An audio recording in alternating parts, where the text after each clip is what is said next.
Today I'm going to talk to you about my grandfather, Reverend John Joseph Francis Herlihy, also known as Rogue. Much like Martin Luther King Jr., Rogue has staged nonviolent legal protests in order to draw attention to civil rights. Some of his goals include helmet laws, police profiling, and biker discrimination, and numerous other causes. Here's his favorite quote by Martin Luther King Jr. "Our lives begin to end the day we become silent about things that matter." In 1959, after Rogue got out of the military, he returned home to Bridgeport, Connecticut. One day, he was riding his motorcycle through Seaside Park, and he found out the city had an ordinance against this. But everyone else was allowed to ride through Seaside Park except for motorcyclists. So Rogue got together with a bunch of motorcyclists and a lot of the local motorcycle dealerships and hired an attorney by the name of Bart Weinstein and took this to court. Rogue's point was, he was born here, raised here, works here, served in the military, and pays taxes for the park, so he should be able to ride his motorcycle here. He ended up winning this case. A few years after Rogue got up, after the federal government decided to mandate 5 new laws, including the mandatory helmet law, Rogue stated, "Not that I'm against helmets, but enough is enough.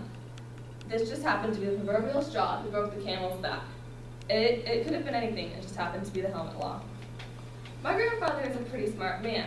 The law said you were required to wear a helmet, but it didn't say where you were required to wear the helmet. So he wore it on his knee. Of course, an officer pulled him over and said, "Sir, you're supposed to be wearing a helmet." He said, "I am."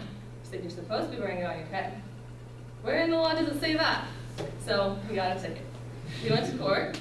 The judge told him, "You're supposed to be wearing a helmet." He said, "Sir, if you're going to tell me how to live my life, you better be pretty specific. Show me where in the law it says that I have to wear a helmet."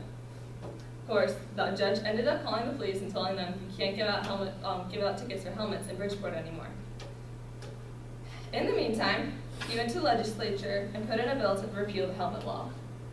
And this is Rogue next to the chief of police at the courthouse, wearing a helmet law suck shirt. In the meantime, he went to the legislature and had a politician put in a bill to repeal the helmet law. Rogue got together about 1,000 motorcyclists and decided to take this to the Capitol. When you drive 1,000 motorcycles through the toll station on the way to the Capitol, it causes about a 4 to 5 mile traffic backup, which got the governor's attention. So after Rogue talked to the governor and the House of Transportation Committee, they ended up getting the helmet law repealed in Connecticut. He wanted people to realize that he's a citizen and with certain rights. He's been riding a motorcycle every day since he was 14, and he should get to choose whether or not he wears a helmet.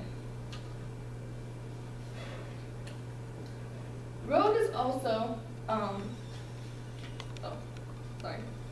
Rogue is also part of a team called Bolt. He's head of Bolt, Florida, Bikers of Lesser Tolerance. Rogue has been fighting police profiling and biker discrimination. Though this isn't fully resolved, the law enforcement used to pull over bikers for no other reason except the fact that they were bikers. This is not legal or fair in any way.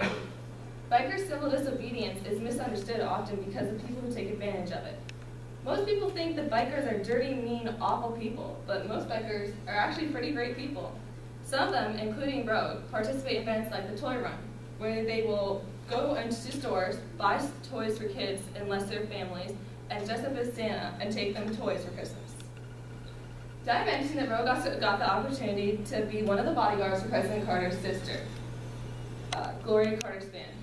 One time, when Rogue first started working as Gloria's bodyguard, he went to the grocery store with her, and she told him to give the store clerk the gun. Rogue didn't understand why, but he did it anyway.